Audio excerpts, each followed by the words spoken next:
7 days 7 different look in sari day 3 আর আজকে যে লুকটা করছি এই শাড়িটা আমি লাস্ট পরেছিলাম গায়ে হলুদে, এরপর আর পরা হয়নি, তো ভাবলাম আজকে পরে ফেলি। বেস সবসময় যেভাবে করি ঠিক সেভাবেই করেছি।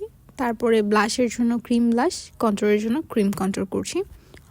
আর বেসের স্টেপগুলো তো আমার মনে হয় সবারই জানা আছে, moisturiser, primer and foundation, that's it.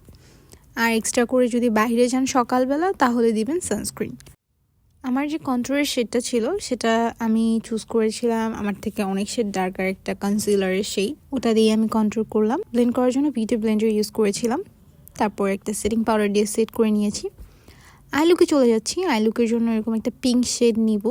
Inner corner R outer কর্নারে জাস্ট একটুখানি প্রোডাক্ট প্লেস করে রাউন্ড মোশনে আমরা ব্লেন্ড করে যাব, ঠিক যেরকমটা দেখতে পাচ্ছেন ভিডিওতে। সেম ওয়েতে পাশের চোখেও করে নিব, দুইটাই সেম।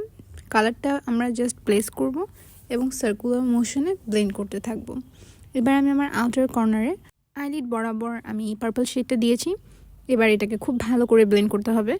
আর ব্লেন্ডটা খুব বেশি ইম্পর্টেন্ট আই লুকের ক্ষেত্রে, আমি বারবারই বলি, কারণ ব্লেন্ডিং ছাড়া যখন আপনার আইজে হার্শ লাইন দেখা যাবে তখন লুক দেখতে একদমই ভালো লাগবে না। পিগমেন্টের জন্য আমি আজকে এই গোল্ডেন কালারের পিগমেন্ট দিচ্ছি। আমার কাছে সিলভার ছিল না, বাট যদি আমার কাছে সিলভার থাকতো তাহলে আমি হয়তো বা সিলভার ইউজ করতাম। পিগমেন্ট দিলাম একটু চোখের আইলিডের উপরেই দিয়েছি যাতে আমাদের চোখটা একটু বড় মনে হয়। আর লোয়ার ল্যাশ লাইনেও একটুখানি পার্পল শেডের এই আইশ্যাডোটা দিয়ে দিচ্ছি। এবার দিব লিপস্টিকের জন্য আমার বরাবরই এই রিসার্চটা করতে খুব ভালো লাগতেছে। লাস্ট কয়েকদিন যতবার আমি এটা ট্রাই করেছি রেজাল্ট আমার কাছে খুব ভালো লেগেছে। কনসিলার দিয়ে তারপর আমি একটা পার্পল শেড দিয়ে উপরে ব্লেন্ড করে দিয়েছি ব্রাশ দিয়ে, হয়ে গেছে। ওটা আর ভিডিও করে দেখালাম না। প্যালেট থেকে একটা ডার্ক ব্রাউন কালার নিয়ে আইলাইনারটা করে নিয়েছিলাম। এটা খুবই ডার্ক ছিল, তো আমি যখন ব্রাশটাতে পিক করছিলাম আর অনেক বেশি পিগমেন্টেড হওয়ার কারণে খুব ভালোভাবে আমার আইলাইনার বা ওই শার্পনেসটা চলে আসছে। এরপরে আমি মাস্কারা ইউজ করি, সেটিং স্প্রে দিই। সেটিং স্প্রের আগে আমি ব্লাশ ইউজ করি, সেটা পাউডার ব্লাশ ছিল, ওটাও আমি আমার আইশ্যাডো প্যালেট থেকে পিক করেছি। আর এইটা হইতেছে আমার ফাইনাল লুক। কমেন্ট করে আমাকে অবশ্যই জানাবেন, কারণ আজকে এই শাড়ি দিয়ে আমি বিভিন্ন হেয়ার স্টাইল করছি।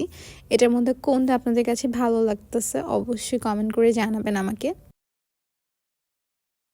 আপনাদের কাছে কি এটা ভালো লাগছে, নাকি আপনাদের কাছে এভাবে হেয়ার স্টাইলটা ভালো লেগেছে, নাকি এমন ভালো লেগেছে আপনাদের কাছে, আর নাকি এভাবে এক সাইডে চুল আপনাদের কাছে ভালো লেগেছে? আমি নিজেই বুঝতে পারতেছিলাম না যে কোন লুকে ভালো লাগতেছে, তো খুব কনফিউজ ছিলাম। নাকি এভাবে চুল খুলে ভালো লাগতেছিল, আমি কিচ্ছু বুঝতে পারতেছিলাম না। আমার না সবভাবেই মনে হতেছিল যে এটা ক্যারি করা যায়, এভাবে লুকটা মানানসই মনে হচ্ছিল।